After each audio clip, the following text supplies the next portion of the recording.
En nuestro último episodio, en The Dirty God Podcast. Nosotros nos vamos a Buenos Aires, cuando yo tomo la función en Buenos Aires, yo no sabía qué salario iba a tener. Yo no sabía dónde iba a vivir. 5 años yo pagué el alquiler con el alquiler de mi casa en el sur, ¿sí? Pero a los 6 meses que nosotros estábamos ahí, yo estaba pintando el seminario a más o menos unos 8 metros colgado de un andamio. Y el Señor me dice esto así, clarito, ¿eh? Acá lo sentí en mi espíritu. Me dice, yo te traje. Así que todo lo que tengas ganas de hacer, hacelo. Yo te traje. Así que yo me bajo, me voy corriendo a casa, le hablo a la flaca, le digo, flaca, no sabe. Sí, te habló el Señor, a mí también. ¿Y qué te dijo? Que Él nos trajo. Y a partir de ahí se terminaron los miedos, se terminaron las inseguridades y ahí encaramos.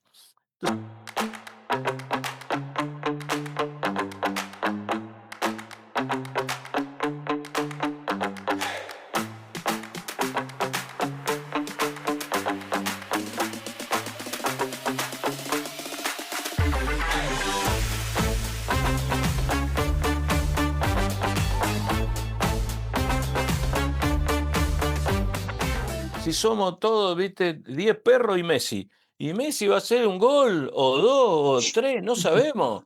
Y entonces ahí es donde yo creo que nosotros no le estamos dando el mensaje adecuado cuando hablamos de perfiles. Entonces, mirá lo que hice yo en la iglesia local, mía, la primera que planté. Hablo bueno, ellos eligieron algo ahí, ¿viste? Y ¿sabe qué? Pusieron cada uno un consejero, un líder juvenil que era horrible. Así que le digo, chicos, junté a todos, le digo, miren, el modelo bíblico, el modelo de Jesús es que él oró y después salió y Mm, eligió. ¿Cuál sí, era el criterio? Nosotros no sabemos, pero él se jugó y eligió. Ahora, yo les garantizo una cosa, es lo único que les puedo garantizar. Yo los nombro, yo los saco. Ustedes no van a tener que renegar con ellos. Donde ellos claro. empiecen a hacer cualquier cosa, ellos tengan inconducta, ellos tengan algún tipo de... Yo me encargo. Olvídenlo, ahí no va a haber reunión de miembros, nada. Si vos afuera, entra Pepe. Y lo que yo sí, vos tenés que tener mucho cuidado en tu integridad, en tu ética, en tu elegir, no porque es pariente, porque te gusta, porque te cae bien, sino porque vos entendés que hay algo de parte de Dios en esa persona. Y a veces yo he trabajado con gente que vos decís, ¿para qué lo trajiste? Me decían, ¿para qué lo trajiste? Cuando yo fui a España, el supervisor nacional me decía, a este no, este hay que... No, no, no, yo decía, déjamelo, déjamelo. Nos hicimos muy amigos, trabajamos juntos, hicimos cosas tremendas, ¿sí? Porque yo estoy acostumbrado a trabajar con gente difícil que no me responde a mí a Ujú, ciegas. ujú, Entonces, en cambio, la institucionalidad en general promueve gente por otras razones y no es por capacidad.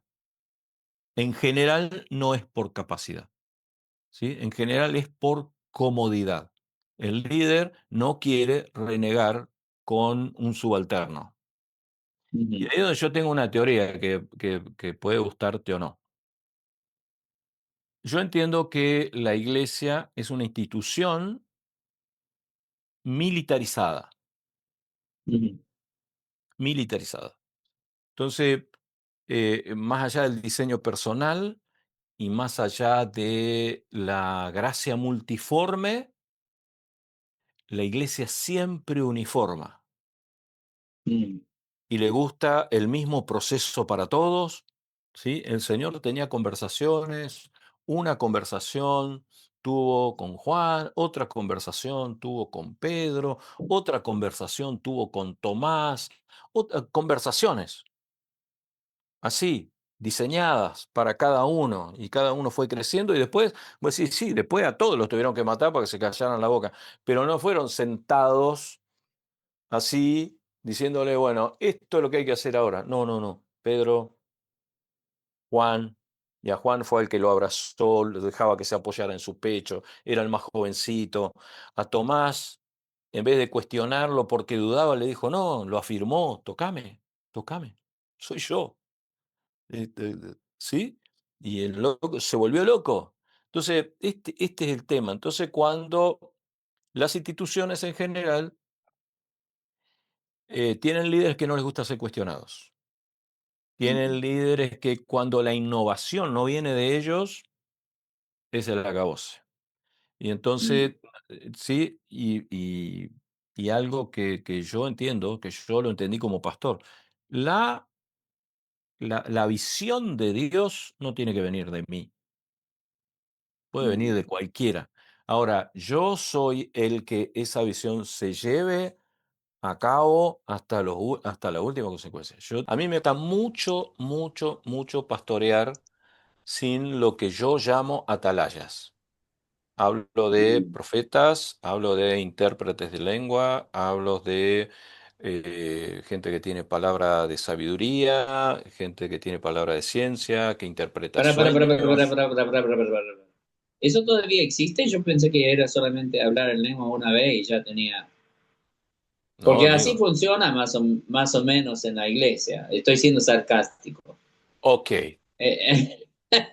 Porque yo también, yo creo en eso mucho y parece a veces que la iglesia solo tiene una cosita, esa es su banderita, y después empezás a hablar de profecía y eso no.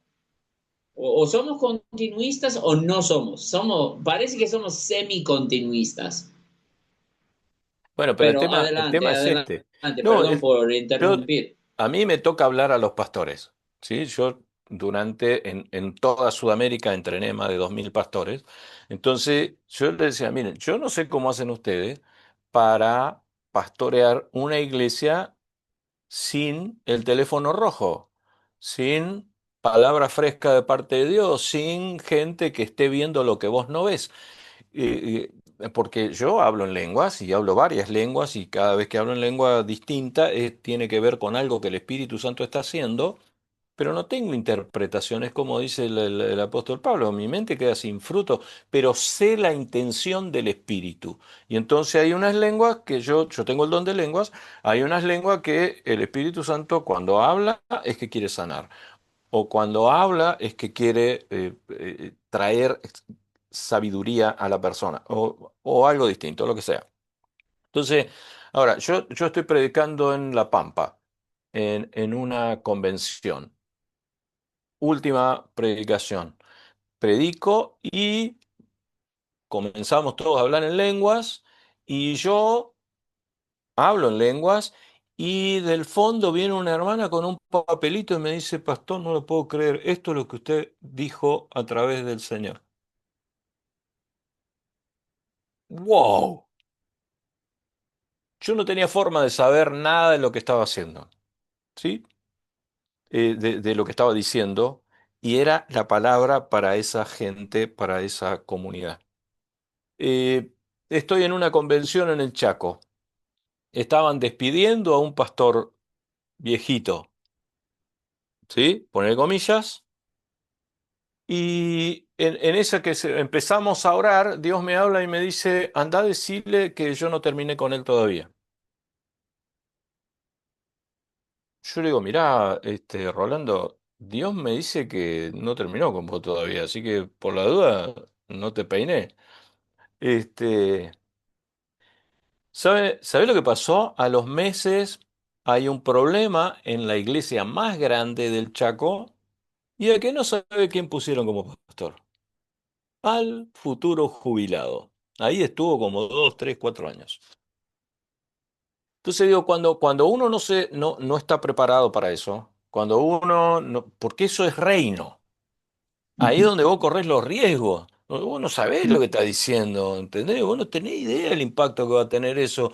Pero si vos estás convencido que es el Espíritu Santo el que está ahí gobernando, y estas cosas, cuando hablamos de la institución, no les gusta porque no las maneja, porque no tienen el poder. Porque la autoridad, para manejarte en esos términos, tenés que tener autoridad espiritual, en serio. Esto no es Mm, lata, no es discernimiento, mm, discurso, ¿entendés? esto es espiritualidad en serio. Entonces, claro, ellos te la ponen en general, hay como un bullying hacia la Ujú. gente, entonces a los pastores que se mueven en estos términos, que dicen, no, bueno, es un místico. ¿Viste? Imagínate, entre nosotros pentecostales llamarnos místicos es un montón. Sí. Eh, Perdón, yo me río como chancho, parece, pero sí. eh, no, yo estaba en una convención hace poco y literalmente tenía todo el mensaje listo, qué sé yo, pero ni la primera ni la segunda noche pude predicar. No me dejaba el Espíritu Santo. La primera vez era una palabra profética que estaba tratando de romper algo y la gente se abría un poco. La segunda noche, Armando, no me dejó decir una palabra. Yo estaba en la adoración, todo orando al Señor, y el Señor estaba en silencio. Y yo dije, bueno, Señor, ¿qué querés? Y el Señor me ha dado discernimiento cuando alguien se va a manifestar. mm, eh, Siempre es la misma pregunta, entonces yo ya sé, mira al lado tuyo, qué onda. Siempre es, ¿quién es este? Porque hay un espíritu que se quiere levantar en contra del espíritu de Dios, que claro. debería estar moviendo libremente entre el cuerpo. Pero esta pregunta fue diferente, Armando. Dice, ¿quiénes son estos? Ay, yo ya temblé. Entonces yo me acerco al púlpito, me invitan todo. Yo digo, bueno, vamos a cantar cuán grande es Él. Y porque yo quiero que los espíritus sepan con quiénes se están metiendo, no conmigo, yo soy polvo, pero tengo al Espíritu de Dios. Y literalmente, Armando, era como que un silencio cayó. Y yo dije, van a ser así, porque les gusta manifestarse en el altar, pero cuando nosotros estamos frente, y yo les había dicho literalmente, no voy a esperar hasta que llame al altar para que vos salgas de aquí. Yo no voy a predicar hasta que salgas de aquí. Y literalmente, Armando, me tomé una silla de los músicos, me puse al lado del altar al púlpito, digo, y me senté. Y yo dije, mira, yo tengo un colectivo a las 12:35, a las 0:35. Así que si ustedes quieren quedarse aquí, está todo bien. Si ustedes se quieren ir, también. Pero yo no voy a predicar hasta que este espíritu se vaya. Y una mujer me hace así. Y yo le digo, vení, vení. Y ella me dice, el Espíritu no te deja predicar porque los pastores no están en unidad. Wow, Y yo no tengo pelo en la lengua, Armando, después del infarto. ya está. Y la gente piensa que estoy tratando de ser confrontativo. No, yo me doy cuenta que yo me puedo ir en cualquier momento y lo triste es que la gente que no se ha enfrentado o no ha pensado en su propia mortalidad no entienden que ellos también se pueden ir en cualquier momento. Tal cual. Entonces yo digo, acá hay una palabra de conocimiento. Me miraron con los ojos abiertos como si estuviera hablando en otra lengua, no sé, pero dije, pastores, estamos andando en desunidad y la tenían a esa mujer como bruja. Y yo digo, me enteré después que la tenían como bruja. Y me enteré después, yo digo, qué tonto que somos, perdón que use esa expresión, pero ¿vos pensás que Satanás quiere que se unifiquen los pastores? Claro. Él trabaja para que ellos se dividen, que se peleen, que no se quieran. Y no necesitaban de mí en esa noche. Claro. Necesitaban de esa mujer que la tenían como bruja. Y termina siendo que yo me acerco a ella después del culto y yo digo, que nadie te desprecie por tu don. Porque eso viene del Señor. Porque cuando ella habló se rompió todo. Ni prediqué esa noche, Armando. Estaban Ujú. todos pidiendo perdón, estaban todos en el altar. La minoría estaba en la silla, la mayoría estaba en el altar. Tal cual. Entonces, vos decime, ¿ese es una bruja? No, no, no, no, no, no, no, no. Entonces yo me acerqué y ella dice, y vos sabés que yo he estado haciendo misiones en 55 ciudades y había sido que ella es de nuestra misma denominación, que no nombro a propósito, pero del pastor Sergio Heindel. ¿Me entendés? Te entiendo. Entonces, vos y yo lo conocemos bien, ¿no?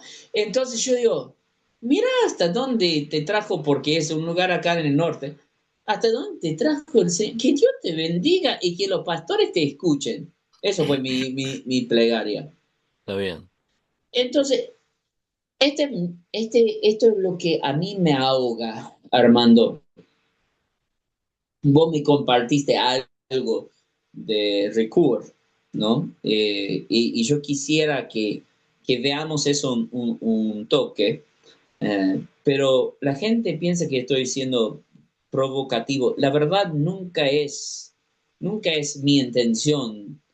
A veces la iglesia necesita una buena sacudida, ¿no? Y a veces nos toca dar esa sacudida, pero nunca con malicia en nuestro corazón.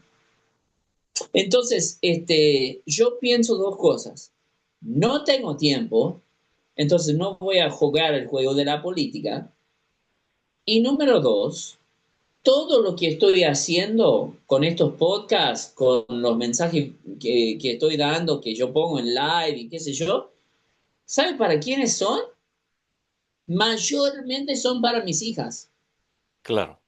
son para mis hijos. Todavía estoy practicando, recién llega Enzo.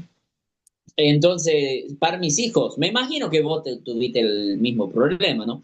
Pero porque Ariel sale tercero, ¿no? Entonces, yo digo, esto es para mis hijos, para que ellos sepan la misma razón por la cual yo escribo para mis hijos, para que ellos sepan qué pensaba papi, ¿no? ¿Qué Ujú. pensaba papi según esto?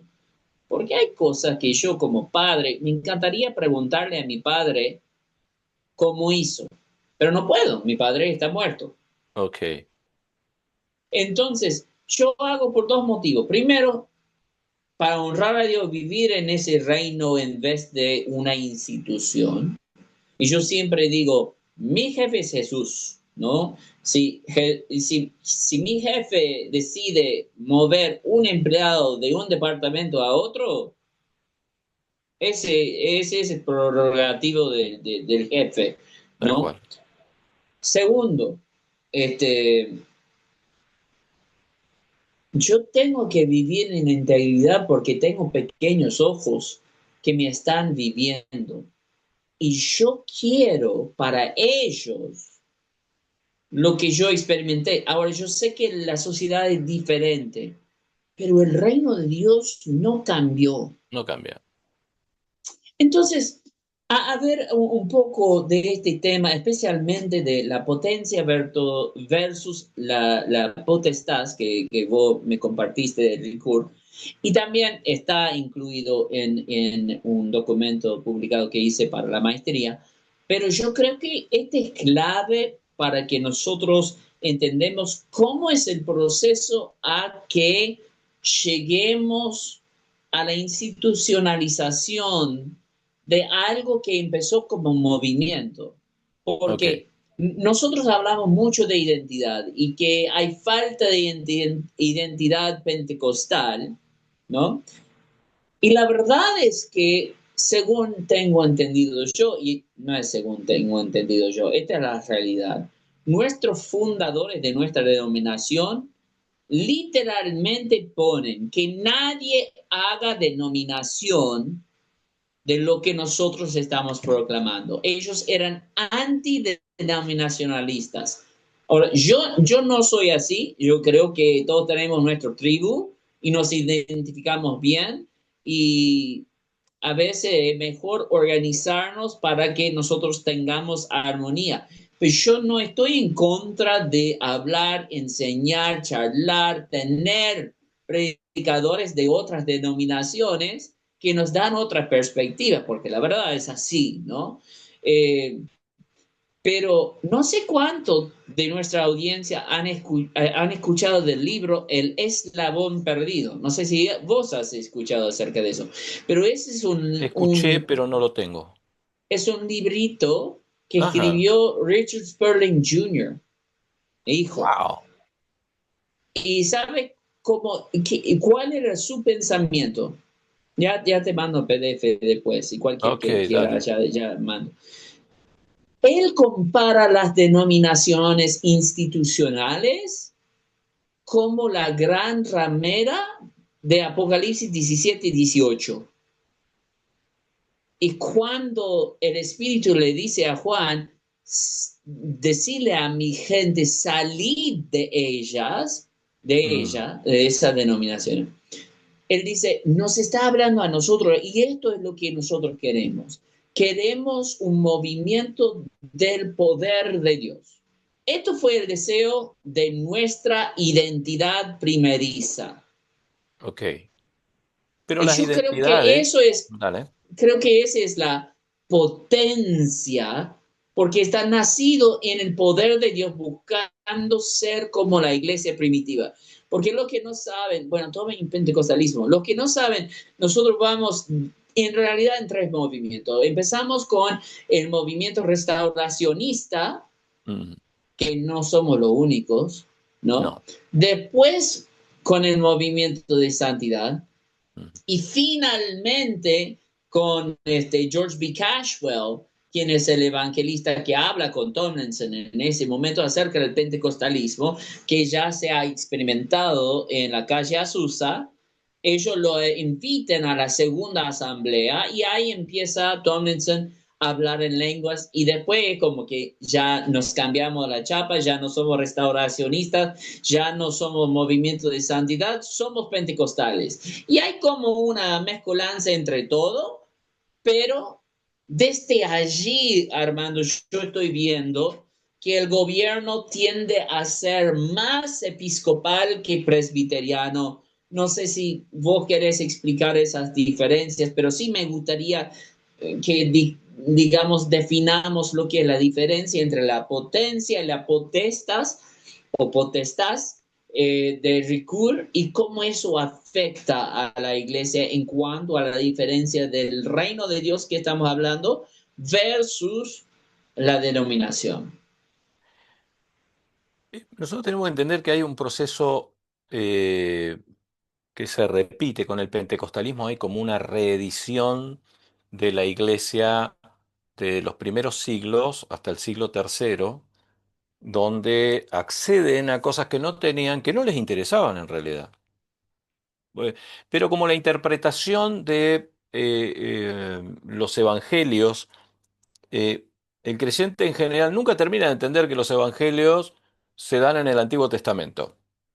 Y entonces hay toda una conversación que tiene que ver con el templo, en las casas y esto, que ellos no lo terminan porque desgraciadamente hay muchos espacios de ignorancia y esto es falta de conocimiento, nada más, no es nada malo, y es algo que se soluciona enviando gente a estudiar en serio. Entonces, eh, ¿y qué es lo que ocurre? Ocurre que la iglesia comienza a tener algún tipo de manifestación. Todo movimiento cuando se hace numeroso se hace peligroso. A nosotros nos quieren hacer creer, hasta el día de hoy nos dicen que la iglesia fue perseguida por creer en Jesucristo. Y yo le digo, chicos, no, la iglesia no fue perseguida por eso. En el reino, en el imperio romano había libertad de culto. Ahora, cuando los discípulos del Señor empiezan, Pablo, un tipo que sabe manejar las cosas y dice, bueno, cuando los inviten a comer, miren, si nadie dice nada, ustedes coman sin preguntar, ¿sí? Pero si alguien dice, ah, lo compré en la carnicería del César, qué buena carne que venden ahí, ahí sí, no coman, no por vos, no te hace nada, por la conciencia del otro, que va a decir, ah, y este no es creyente y al final está comiendo sacrificado a los ídolos, ¿qué onda? Entonces, cuando los creyentes empezaron a crecer y le empezaron a poner en quiebra la economía del Imperio Romano, porque todas las carnicerías del Imperio Romano, todos esos animales se sacrificaban al César. Entonces, imagínate acá en Argentina que de repente todas las carnicerías sacrifican a Milei y nosotros decimos, no, no, con todo vegetariano. Y la carne, Eso amigo, no pasa, eso no pasaría, ¿no? Solamente una acotación, eso no pasaría, se subiría acá en la sería, venta. acá sería difícil. Entonces, pero siempre te lo llevan por ahí, por el fanatismo, por el somos víctimas, por nos persigue todo el mundo, no, no te persiguen a menos que vos generes un cambio social, a menos que vos en serio impactes sobre la urdimbre social, sobre el modo en que la gente vive. Ahí es donde vos sos complicado. Entonces, ahí es donde las fuerzas del Estado, ¿sí? Van a querer corregir, te van a querer enderezar, te van a querer que vos, ¿sí? Hagas las cosas bien, porque ellos se sienten perjudicados económicamente de última. Entonces, con el pentecostalismo pasa algo parecido. Eh, Cuando hablamos de ese primer movimiento que junta el pelado con el peludo, ¿sí? Que dice, no, vamos por algo mejor. Ya hemos estado en todas estas instituciones, no sirvió, vamos por otras cosas. Entonces, en esa búsqueda de algo mejor, el movimiento de santidad se asienta sobre ellos y comienzan a aspirar a algo mucho más grande que tener una buena iglesia. Quieren ser habitantes del reino. En serio, quieren sentirse que son habitantes del reino. Y entonces lo que ocurre con el pentecostalismo, que se empieza a manifestar en varios lugares del mundo, no solamente en Azusa, sino en Europa, en India, en otros lugares, y esto, como los medios de comunicaciones habían crecido, se empieza a conocer. Ahora, nosotros tenemos como el gran intérprete es a J. Tomlinson, el que, obviamente, un tipo muy rápido, que imagino que todo, como todos, comenzó con una hermosa conciencia, pero luego las cosas cambiaron. Y más o menos en los 40 es cuando termina de eh, se termina de matar el movimiento, digamos, y se lo institucionaliza. Ahí es donde arranca el, el, el poder en serio. El Ah, y poder, para aquellos que no sepan, también solamente acoto acá una breve reflexión, es en la última de los 30 y 40 y 50 donde el gran movimiento misionero de Estados Unidos hacia, de nuestra denominación, hacia los otros países comienza. Entonces, las iglesias establecidas de nuestra denominación a través de este movimiento misionero no está influenciado solamente por pentecostalismo, sino por nuestro sabor de pentecostalismo que ya viene, lleva bagaje espiritual y emocional también, aparte de lo ético y los usos y costumbres cotidianos que van a cambiar, porque los misioneros no se ha inventado lo más cercano que llega a serlo es William Carey, pero él no era parte de nuestra denominación, pero no llegan a encarnarse, ok. ¿no? Bueno, ahí hay Y como llegan a hay una imponer lectura. básicamente lo que creen. Bueno, Ahí adelante, hay perdón. una doble lectura. Lo primero con la institucionalización, digamos que uno es, podemos hacer esto, y ahí es donde ahí está el primer concepto de Paul Ricoeur como capacidad, la capacidad que el pentecostalismo rompe con todo. Es más, el pensamiento del pentecostalismo era nosotros venimos a evangelizar al mundo, pero también a la iglesia. Ellos vienen a imponerle a la iglesia un modo determinado de creer, de adorar, de hacer iglesia. Entonces, ahora, en los 40 es donde creyente, hombre, blanco, toma el dominio de la iglesia. Ahí es donde aparece el poder sobre, el poder dominación. Y entonces el primer síntoma es que la mujer desaparece de los púlpitos. Hasta ese momento había mujeres impresionantes con ministerios fuera de serie, ¿sí? Dentro del pentecostalismo, que después tienen que buscar otros caminos. Pero dentro del movimiento pentecostal, la mujer desaparece de los liderazgos, desaparece de los púlpitos. Y comienzan a gestarse otro tipo de iglesia, porque el pentecostalismo de Azusa era un pentecostalismo, era una iglesia de negros, de latinos, de niños. Toda esa gente jugaba un papel importantísimo. El chitadino, el campesino, todos tenían algo para decir, todos podían aportar, así como Pablo describe en el Nuevo Testamento, dice, si alguien tiene un himno, vengan, alguien quiere compartir algo, así era el pentecostalismo original. A partir de los 40 empiezan a aparecer las iglesias gueto, la iglesia latina, la iglesia de negros, ¿sí? La iglesia de afroamericanos y otros, y el blanco empieza a poner su distancia, ¿sí? Cuando el pentecostalismo se empieza a venir para América Latina, se empieza a mover hacia las misiones, ahí hay como una sospecha, una sospecha que es razonable que una de las cosas que se intenta hacer a través de Estados Unidos es la de usar el pentecostalismo, financiar el pentecostalismo como para influir de determinada manera, algo que fue tremendo. Por ejemplo, cuando yo me convierto en una iglesia pentecostal en los 80, nadie hablaba del gobierno militar. Nadie hablaba de las muertes, nadie mencionó el plan económico destructivo que hubo.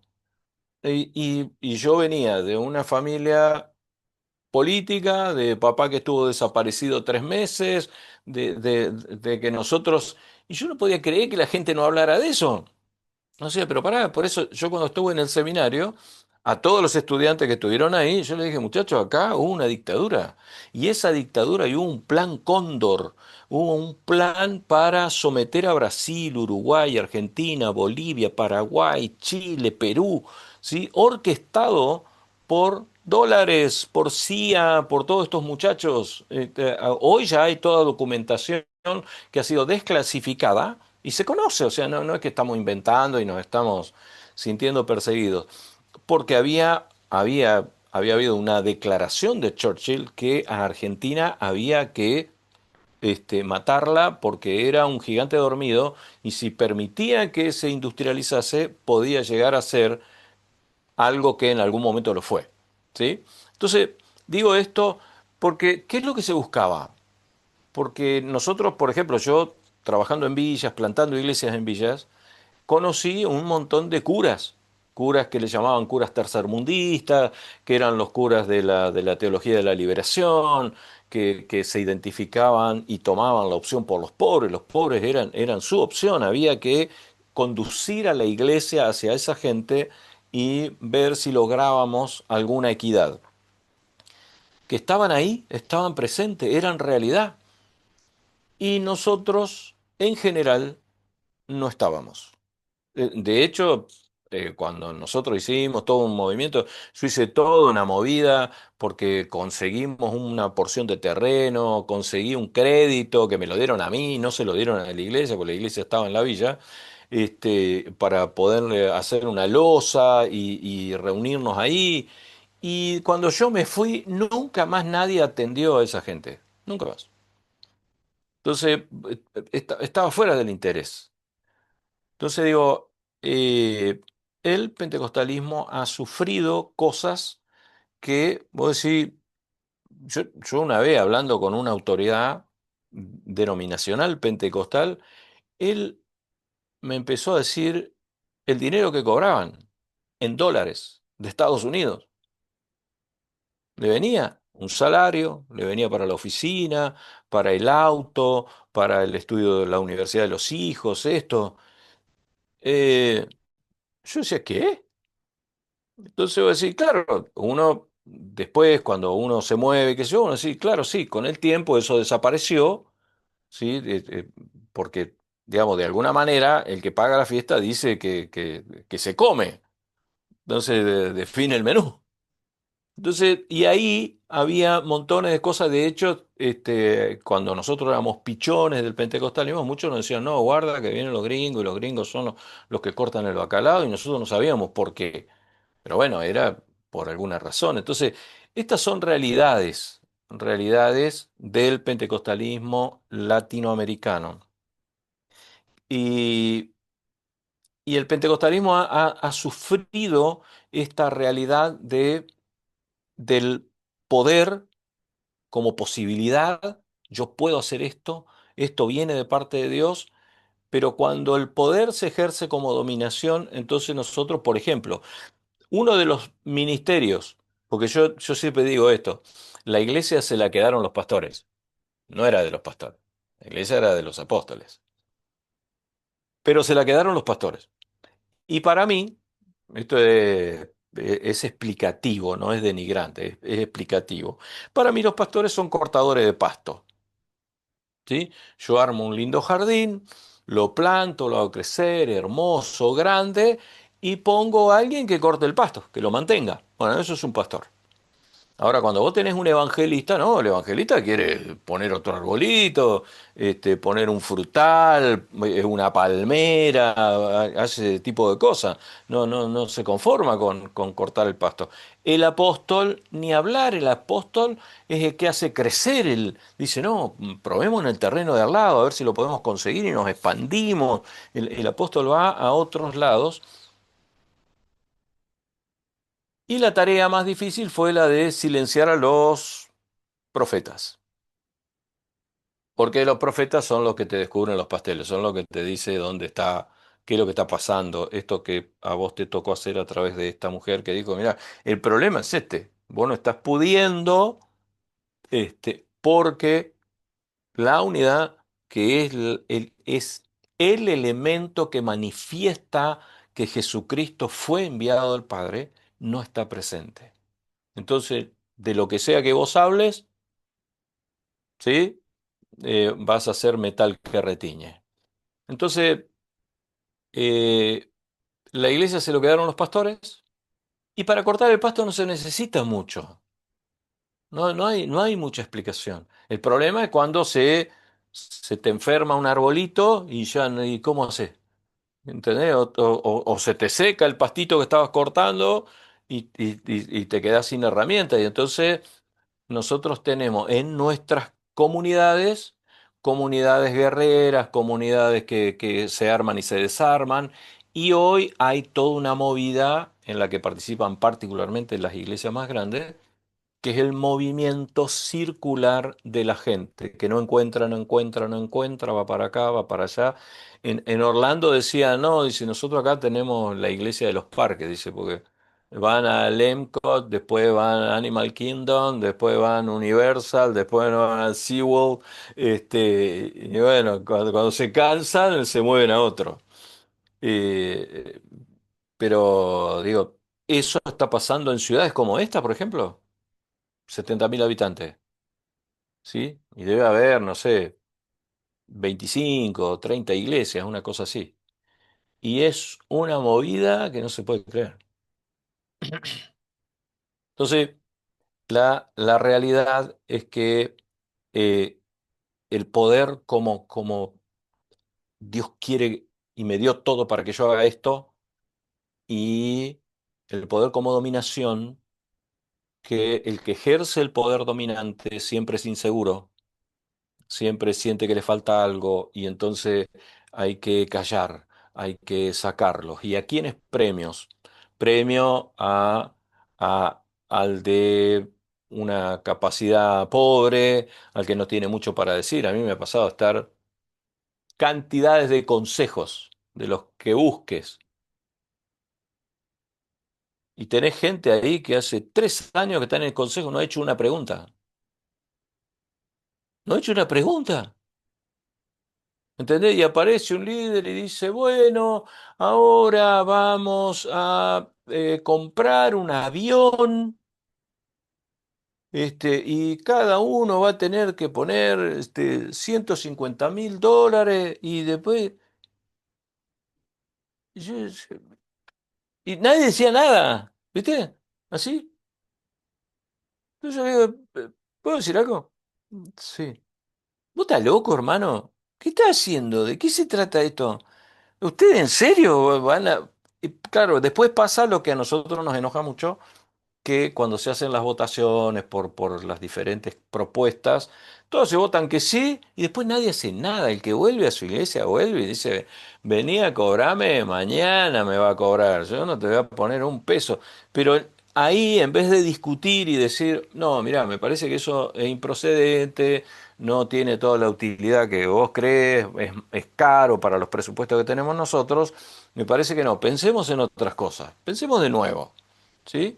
No, no dicen nada de eso, no cuestionan nada porque saben que van a ser llamados la atención por lo menos, pero después olvídate, los proyectos en su mayoría no se logran, no se llevan a cabo.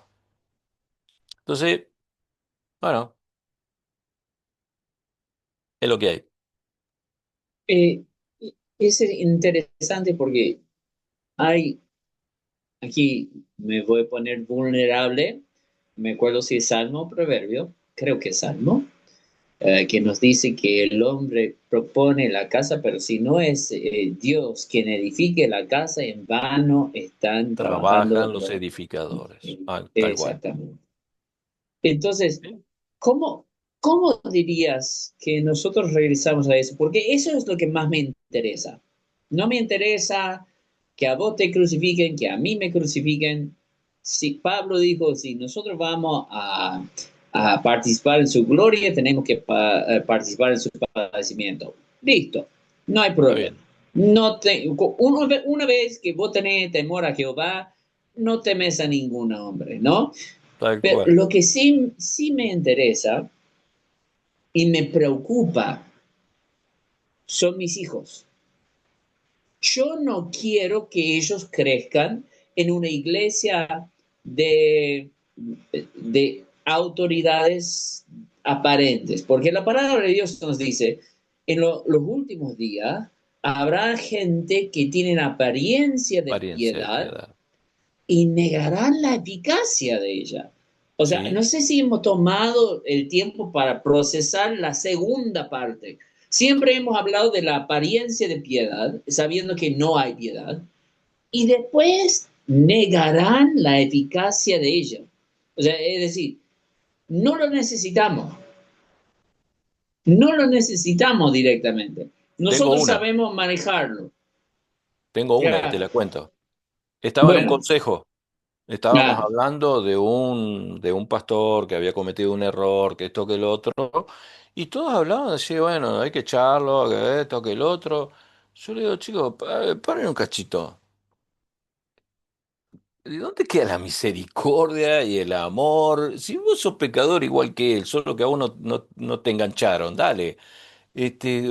¿Por qué te pones en juez, ¿entendés? Para excomulgarlo y sacarlo, no da, como ha pasado montones de veces, que no le dan ninguna cobertura a la familia, nada. O sea, él se equivoca y pagan todo, ¿eh? Chao. Vos decís, no, pará, pará. Usemos la misericordia. Escuchemos, usemos el amor, él no es él, es una familia que hay detrás, pues nos viven hablando del cuidado ministerial y después cuando hay que ejercerlo no nos interesa, ¿entendés? De hecho, no interesa. Entonces, ¿sabes qué me dijeron?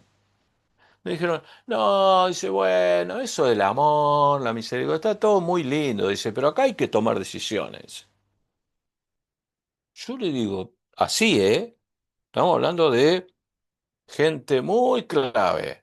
Que vos decís, pero si vos que sos la autoridad, que supuestamente tenés autoridad de Dios, vos ponés en tela de juicio el uso del amor, la misericordia, la justicia, y solo te quedás con el diezmo. Y me parece que no es el camino, me parece que el Señor tenía cosas para decir acerca de eso.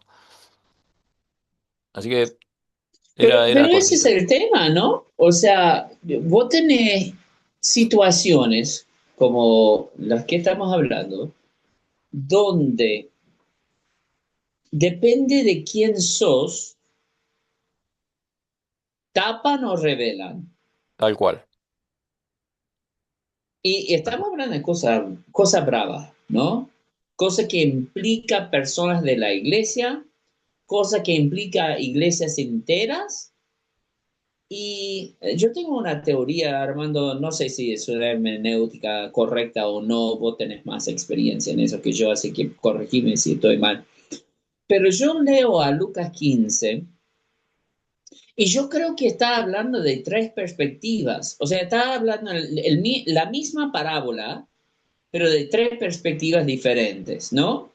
Primero tenemos la perspectiva humana, y Ok. ese es la moneda perdida. Decime, vos tenés 100.000 pesos, perdés un billete de 20.000, ¿no vas a destruir toda la casa buscándola? Buscando ese Fíjate. billete, obvio, obvio pues. Y entonces, todos entendieron lo de la moneda perdida. Y después tenés la otra perspectiva que es completamente diferente. Es la perspectiva de Dios. Ese es el hijo pródigo. Porque ahí todos estaban esperando, llega el hijo y ¿qué tiene que hacer según la ley? Tiene que apedrearlo, tiene que denunciarlo y apedrearlo. Y todos estaban, ¿por qué fue corriendo el padre? Para Ujú. taparlo, para buscarlo, darle autoridad, ponerle un anillo de vuelta. ¿Por qué fue corriendo? Primero porque lo estaba esperando y segundo porque él no quería que todos los demás le hagan pasar vergüenza.